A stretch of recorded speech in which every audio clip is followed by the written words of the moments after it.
पिताजी जल्दी चलिए, वरना मैं आज स्कूल में देरी से पहुंचूंगा। मेरी टीचर बहुत गुस्सा करती है। हाँ हाँ बेटा, अभी चलते हैं, बस 2 मिनट रुको। तभी रमेश की पत्नी कमरे से बाहर आती है और रमेश से कहती है, सुनिए जी, आज शाम को आप ऑफिस से जरा जल्दी घर आ जाइएगा। याद है ना, आज आपको मुझे शॉपिंग कराने के लिए लेकर जाना है। अरे भाग्यवान, इस महीने हाथ जरा तंग है। मेरी मानो तो शॉपिंग का विचार कुछ दिनों के लिए अपने दिमाग से निकाल ही दो। मैं तुम्हें अगले महीने पक्का शॉपिंग कराने ले जाऊंगा। अभी मुझे चलना चाहिए, वरना राजू को स्कूल पहुंचने में देर हो जाएगी। देखिए जी, अब आपके ये बहाने पुराने हो चुके हैं। मैं कुछ नहीं जानती। आज शाम को मुझे शॉपिंग करने जाना है, मतलब जाना है। आगे आपकी मर्जी। अच्छा ठीक है भाग्यवान, अब तुम पूरा घर सर पर मत उठाओ, मैं कुछ करता हूँ। इतना कहकर रमेश अपने बेटे राजू को लेकर वहां से चला जाता है।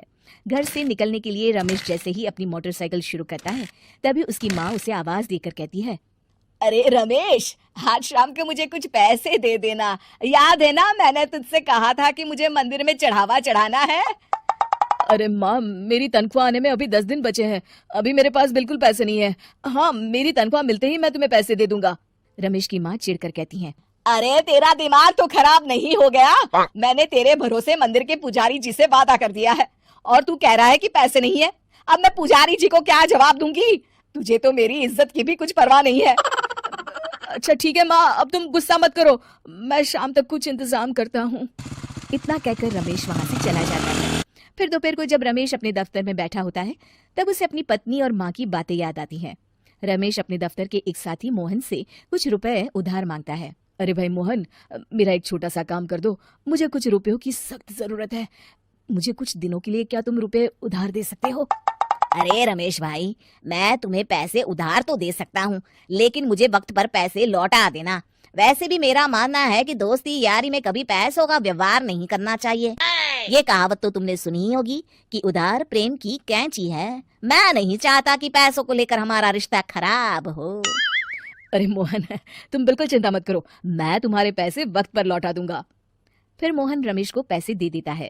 शाम को घर आकर रमेश कुछ पैसे अपनी माँ को देता है और साथ ही अपनी पत्नी को भी शॉपिंग कराने बाजार लेकर जाता है।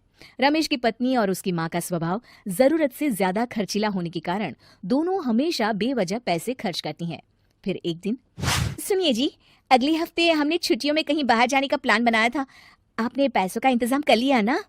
अरे अभी कहाँ, अभी तो मेरे पास बिल्कुल पैसे नहीं है, हम कभी और चले जाएंगे।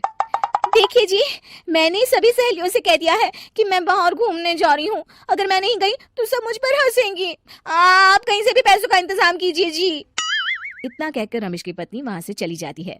वहीं दूसरी तरफ रमेश की माँ भी तीर्थ यात्रा जाने की जिद करती है और रमेश से पैसे मांगती है।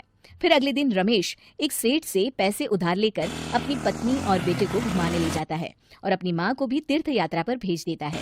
लेकिन जैसे ही रमेश अपनी छुट्टियां बिताकर वापस आता है, कर्जदार उसका जीना मुश्किल कर देते हैं। इतना ज्यादा कर्ज एक साथ अपने ऊपर देख रमेश काफी परेशान रहने लगता है। फिर एक दिन राजू की स्कूल की फीस वक्त पर न भर पाने के कारण रमेश को स्कूल में बुलाया जाता है। स्कूल के प्रिंसिपल साहब रमेश को सख्त हिदायत देते हैं कि अगर वक्त पर स्कूल की फीस नहीं भरी गई तो उनके बेटे का नाम स्कूल से काट दिया जाएगा। अपने बेटे की स्कूल की फीस भरने के लिए रमेश अपने दोस्त गिरधारी से कुछ पैसे उधार ले लेता है और स्कूल की फीस भर देता है। रमेश की माँ और उसकी पत्नी खर्चे और घर की जिम्मेदारी संभालते संभालते धीरे धीरे रमेश पूरी तरह कर्ज में डूब जाता है। और तभी एक दिन दफ्तर में काम करते समय रमेश की तबीयत अचानक बिगड़ जाती है और वो बेहोश होकर गिर पड़ता है। उसे जल्दी से पास के एक अस्पताल में भर्ती कराया जाता है। रमेश के घर वालों को ये बात पता चल जाती है तो वे सभी अस्पताल पहुंचते हैं। अस्पताल के डॉक्टर साहब उन्हें बताते हैं, देखिए, देर रात तक जागने और जरूरत से ज्यादा काम करने की वजह से इन्हें चक्कर आ गया था। बेहतर यही होगा कि इन्हें कुछ दिनों के लिए पूरी तरह आराम करने दिया जाए। रमेश की हालत देखकर उसके बेटे राजू को बहुत गुस्सा आता है और वो अपनी दादी और माँ से कहता है, माँ, दादी, मैं इतना छोटा हूँ, फिर भी मैं इतना समझता हूँ कि पिताजी दिन रात दफ्तर में काम करके पैसे कमाते हैं। पिताजी अकेला पूरा घर संभालते हैं और आप दोनों अपने फिजूल के खर्चों के लिए उन पर दबाव डालते रहते हैं। आज पिताजी की हालत के जिम्मेदार तो आप दोनों हैं। राजू की समझदारी भरी बातें सुनकर रमेश की माँ और पत्नी को अपनी गलती का एहसास होता है और दोनों की आंखों में आंसू आ जाते हैं। फिर कुछ दिनों के बाद रमेश की तबीयत एकदम अच्छी हो जाती है और वो पहले की तरह अपने काम पर जाने लगता है।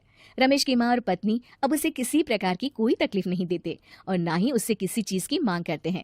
फिर देखते ही देखते रमेश अपने कर्ज के सारे पैसे चुका देता है। उसकी जिंदगी पहले की तरह अच्छी हो जाती है और वो अपने परिवार के साथ खुशी खुशी रहने लगता है।